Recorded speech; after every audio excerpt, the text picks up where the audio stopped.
Hello students, यहाँ पे हमारे पास एक क्वेश्चन है जो कि रिसेंटली अभी सीबीएसई के फिजिक्स के पेपर में आया है। ठीक है, सीबीएसई में 2026 में आया है। क्वेश्चन क्या है हमारे पास, दो पॉइंट चार्जेस हैं। ठीक है, और वो दोनों पॉइंट चार्जेस इस तरह से प्लेस है। एक चार्ज हमारे पास यहाँ रखा है इस पॉइंट पे 0 0 -15 सेंटीमीटर पे, दूसरा हमारे पास यहाँ पे रखा हुआ है। क्लियर है ना। हमें क्या निकालना है, हमें इस क्वेश्चन में इलेक्ट्रिक डायपोल मोमेंट निकालना है सिस्टम। ठीक है, चलिए तो हमने चार्ज को प्लेस कर दिया। मान लेते हैं पहला चार्ज यहाँ पे प्रेजेंट है Q1 पे। ठीक है, जिसकी लोकेशन हमें गिवन है, ये Q1 चार्ज है। दूसरा चार्ज है Q2 यहाँ पे रखा है।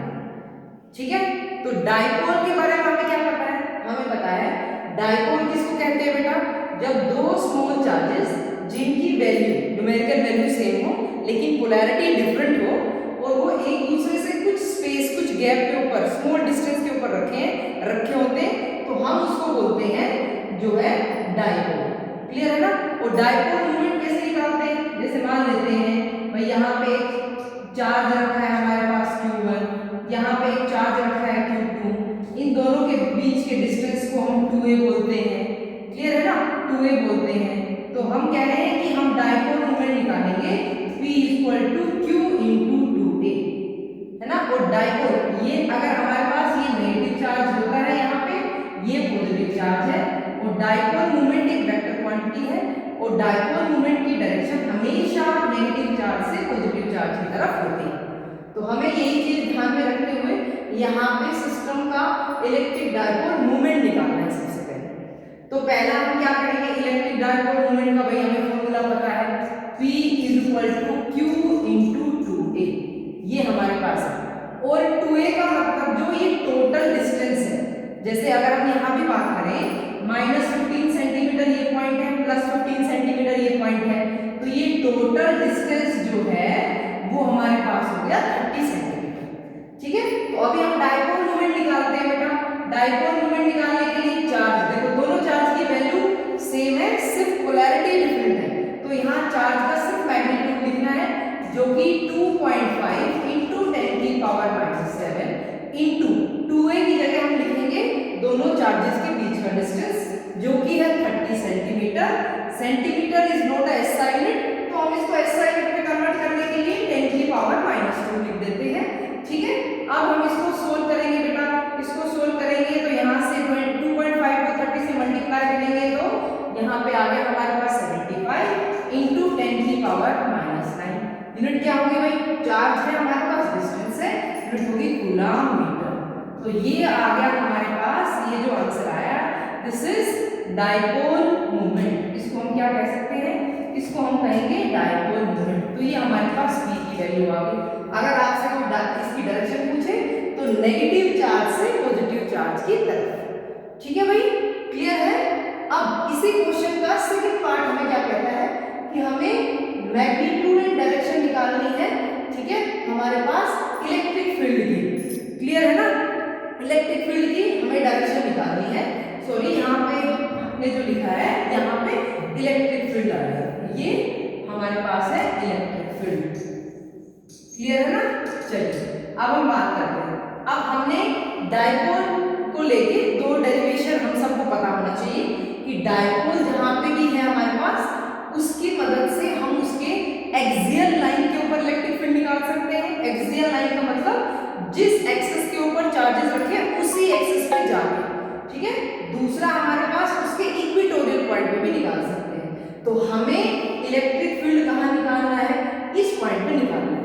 ठीक है, अगर हम इस पॉइंट की बात करें यहीं पे ही, तो हम कह रहे हैं इस पॉइंट को हम इस तरह से ड्रॉ करते हैं कि इस चार्जेस की वजह से यहाँ पे इलेक्ट्रिक फील्ड निकाल लेते हैं, इस चार्ज की वजह से यहाँ पे इलेक्ट्रिक फील्ड निकाल लेते हैं।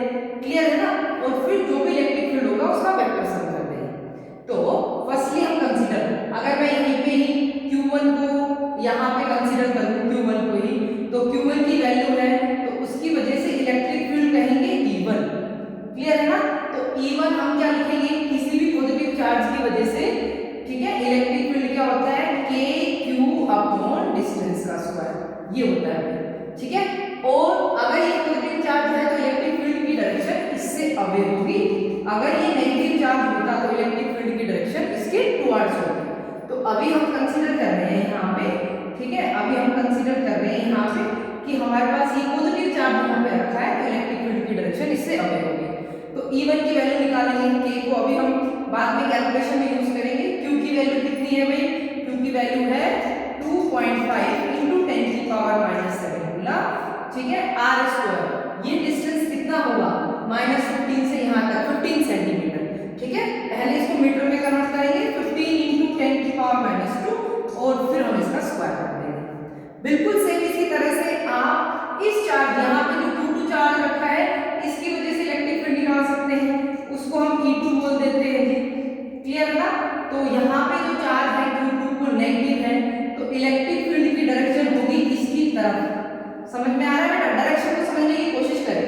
पॉजिटिव चार्ज की वजह से electric field away from the charge, negative charge की वजह से electric field towards the charge, ठीक है। तो E2 की वैल्यू निकालेंगे, दैट इज इक्वल टू हमारे पास K Q2/r²।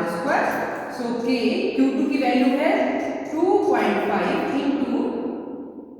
यहाँ पे हमारे पास 2.5 ×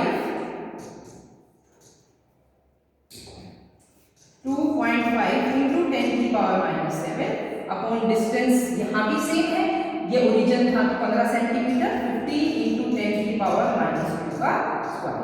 बस अब हमें ये देखना है, देखो मैंने यहाँ पे सिर्फ मैग्नीट्यूड निकाला है क्योंकि डायरेक्शन हम खुद ही ड्रॉ कर रहे हैं और हमें समझ में आ रहा है E1 और E2 दोनों सेम डायरेक्शन में है।